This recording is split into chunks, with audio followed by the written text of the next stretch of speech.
Hey you guys, today some Thai fried chicken. I got this beautiful thighs here, bone in, skin on. We're gonna just take a little all-purpose flour, a little rice flour. I'm gonna put a little baking powder in there, some pepper. We're not gonna need salt on this because I've got fish sauce I'm adding to the chicken, marinating it in that. Then I'm gonna add my dry mixture to that, and I'll make it tacky with my hands, just like you would make southern fried chicken. You want to get it nice, and that mixture of dry and wet. You don't want it too wet, you don't want it too dry, right? It's that tacky that sticks on there. I'm going to set these to the side, and then I'm going to get some Thai sticky rice on. Here you see I cooked the Thai sticky rice in a traditional basket.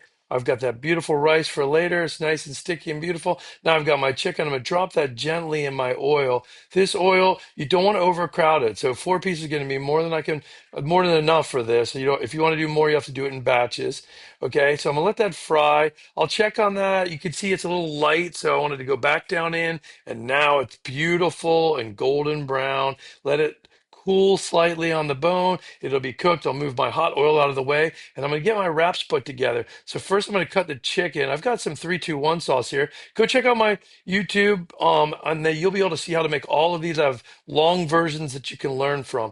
Okay, so I've got some greens here. Any type of green will work. I put some cilantro in there. Now I'm going to cut some of the chicken off the bone. And I love basting it in that beautiful 3-2-1 sauce. It's sugar, fish sauce in there, water, and chilies.